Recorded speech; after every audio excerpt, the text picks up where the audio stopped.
Oi, pessoal! Voltando aqui agora, a gente vai começar a parte mais específica mesmo do web design. Até agora eu falei para vocês alguns conceitos que eles eram meio que gerais, né? A gente conseguia aplicar eles não só ao web design, como ao design gráfico, a outras áreas também. Mas agora eu vou falar para vocês de coisas bem mais específicas que são da área mesmo do web design e que vocês vão ver que vão ajudar muito vocês na hora de construir principalmente layouts e até mesmo a estrutura dos sites. Bom, vamos começar então que agora ficou sério. Enfim, web design, né?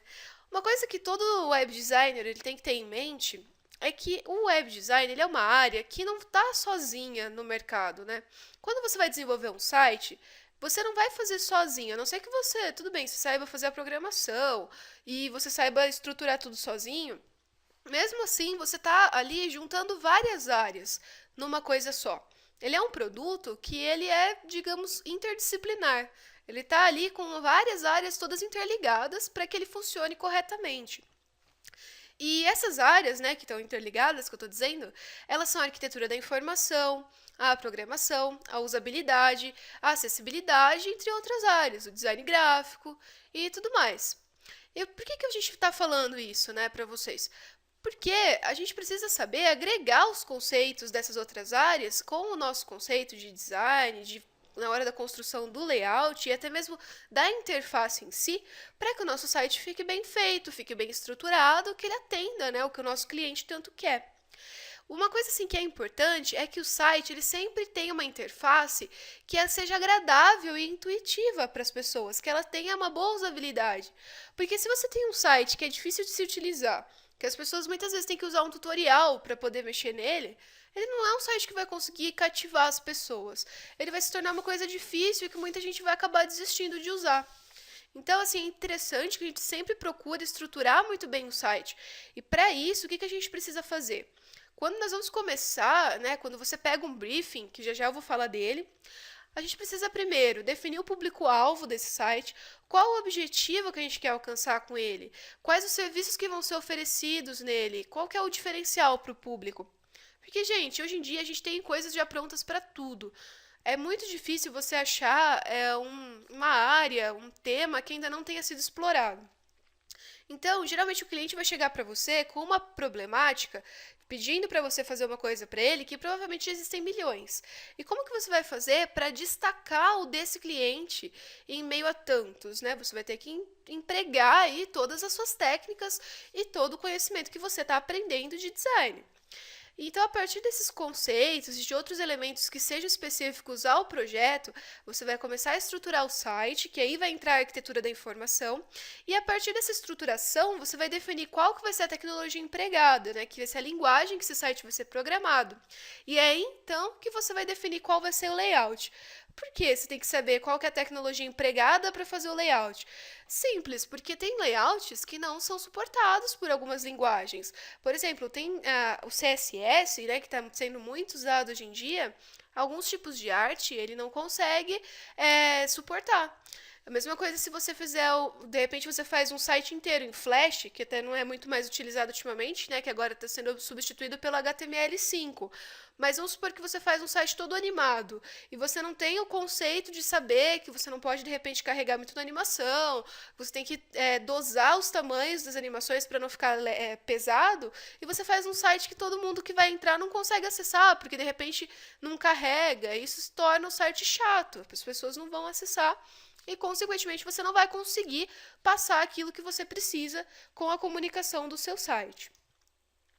Bom, uma outra coisa que vocês também precisam ter sempre em mente é que nem todo mundo vai ter o mesmo navegador, a mesma tela, a mesma resolução, nem todas as pessoas são iguais. E assim como nem todas as pessoas são iguais, nem todos os computadores dessas pessoas são iguais. E a gente tem que saber que o nosso site ele vai ter que tentar ser suportado por todo tipo de navegador, ou pelo menos pelos mais usados pelas pessoas, né? Que é no caso o Internet Explorer, o Mozilla Firefox, o Google Chrome, muita gente que tem o Mac usa o Safari. ou então usa o Opera, né? Às vezes o pessoal que tem Linux. Então a gente tem que ver como que o nosso site vai ter que ser feito para que ele seja suportado por todos esses navegadores e para que ele abra corretamente nesses navegadores, funcione se ele tiver alguma animação, que os links funcionem, que ele não fique todo esticado na tela, porque cada computador tem uma configuração. Outra coisa que é legal, que a gente sempre tenha em mente, é que hoje em dia as pessoas elas não ficam mais acessando só do computador os sites. Elas acessam a internet do celular, elas acessam de tablets, elas acessam de até da televisão. Quem tem às vezes videogame, né, tipo Xbox, PlayStation, consegue acessar a internet da TV. Ou então algumas impressoras, né, que tem também essas telinhas para que você consiga pegar documentos direto da internet e imprimir.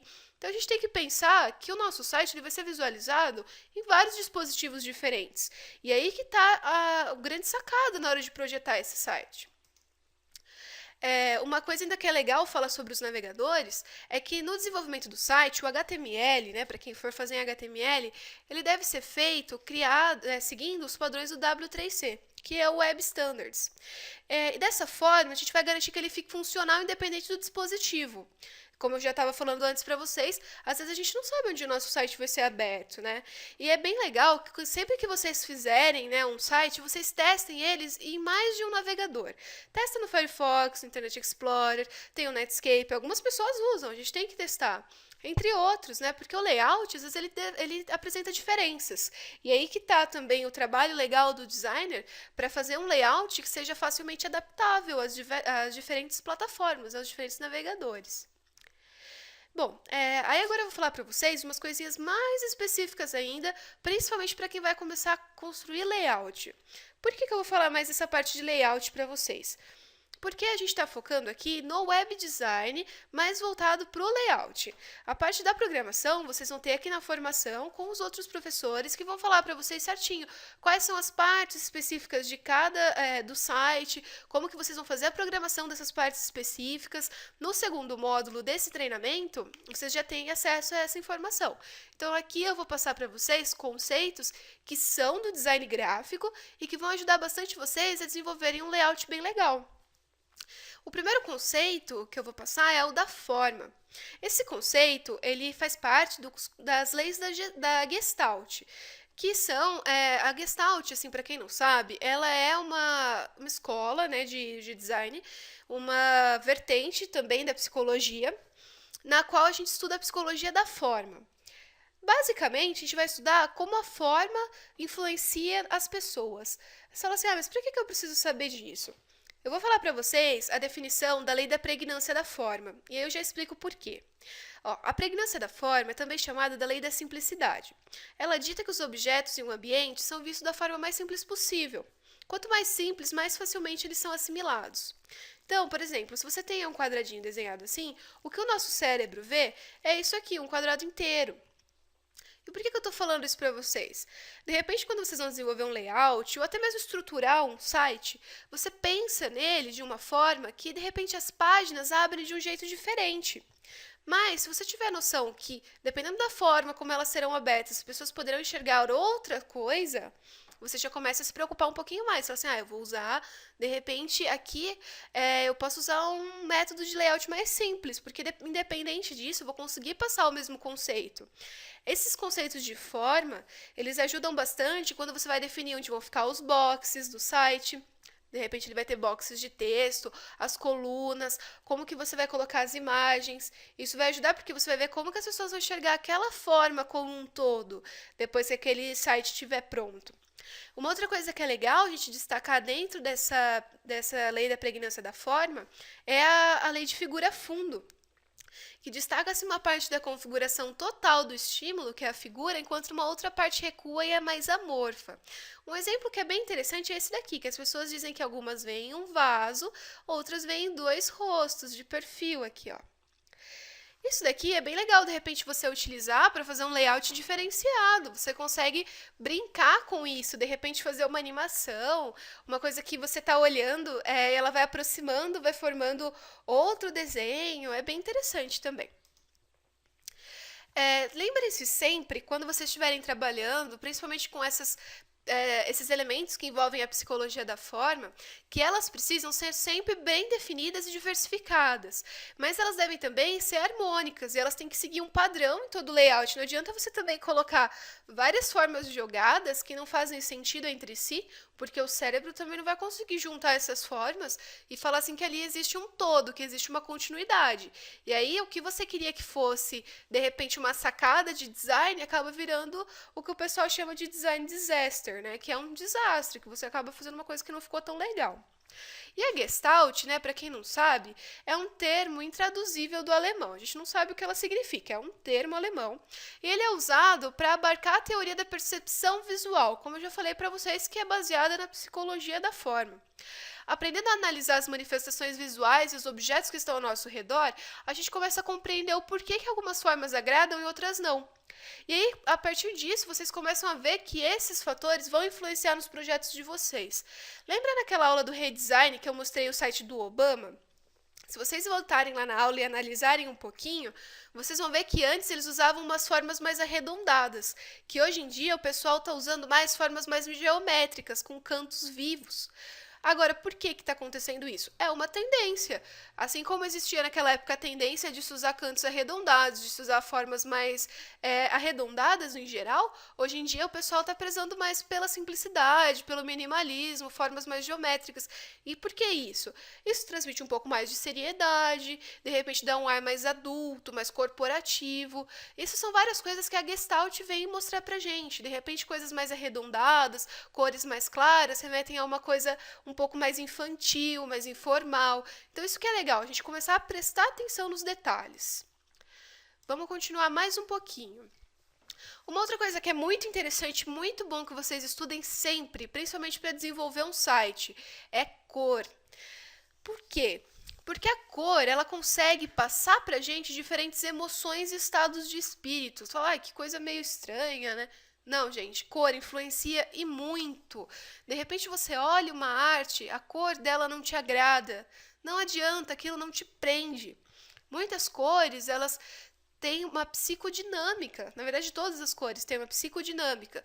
Elas mexem com o nosso psicológico. E o que é o nosso grande desafio também como designers é saber trabalhar essas cores de um modo equilibrado e que tragam pra gente aquilo que a gente quer passar. Cada cor ela transmite uma informação, uma sensação, uma emoção diferente.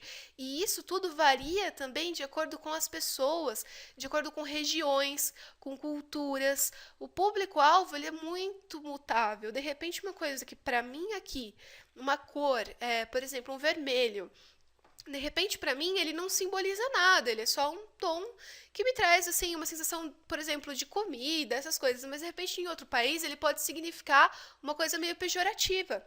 Então a gente tem que tomar muito cuidado, porque na internet, os nossos sites, eles vão estar visíveis para o mundo inteiro, eles não vão ser acessados só por um público específico. Então essa é outra coisa que a gente tem que ter sempre muito cuidado na hora de escolher, que são as paletas de cores.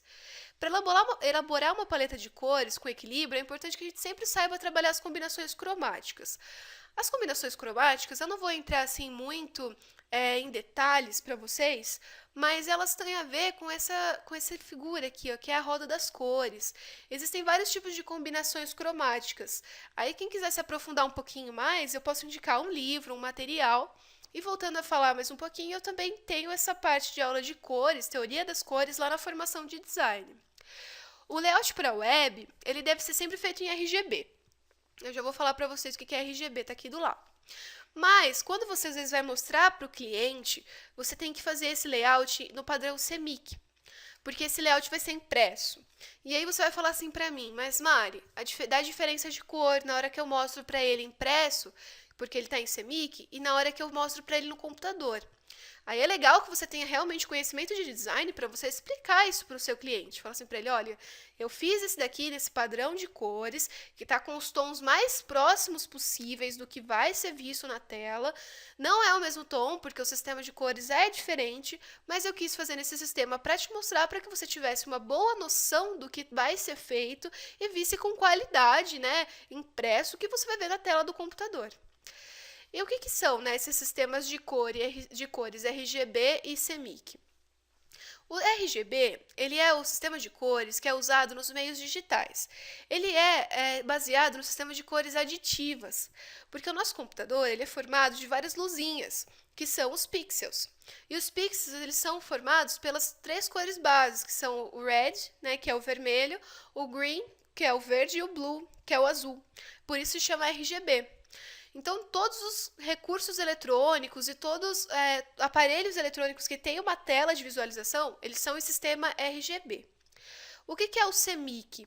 Ele é um sistema de cores que é subtrativo. As cores elas não vão se agregando para formar outras cores. Elas vão, na verdade, quando elas vão se agregando, elas vão formando a não cor, né, que é o preto. Elas vão ficando, não é que não cor, mas a adição de todas as cores. E a ausência dos pigmentos vai formando a não cor, que é o branco. O CMYK, ele tem esse nome porque ele é formado pelo ciano, né, que é o cian, o magenta, também conhecido como magenta, amarelo, que é yellow, e o preto, que é o black. Então, ele é o CMYK. Ao invés deles colocarem CMYB, ficou CMYK, porque o K é o do black na escala das gráficas. E o CMYK ele é usado por todos os fabricantes de pigmentos, inclusive aqueles que fazem a Pantone, né, que é bem semelhante, não, perdão. Ela é bem conhecida, ela é bem popular. E todas as gráficas onde você tem uma impressora, todas as impressoras usam o padrão CMYK. Então, assim, sempre procurem fazer, é claro, o layout para a web vai ser feito em RGB. E como eu disse, se você vai apresentar para o cliente, você quer mostrar para ele o mais próximo possível do que vai ficar na tela, faça CMYK, mas explique para ele. Se você quiser de repente colocar até uma paleta de cores do CMYK e uma do RGB e mostrar para ele, olha, esse daqui é por isso, esse aqui é por isso, mas é a mesma cor, é bem semelhante, é interessante também. Bom, pessoal, na próxima aula eu vou continuar com vocês, mais esses conceitos específicos e mais uma vez eu digo, quem tiver dúvida pode me mandar. Se alguém quiser uma indicação de livro, principalmente dessa parte de Gestalt ou dessa parte de teoria das cores, é interessante, procurem se atualizar sempre. Esse vai ser o diferencial de vocês na criação dos seus produtos, principalmente dos seus sites, tá bom? Então, até a próxima aula.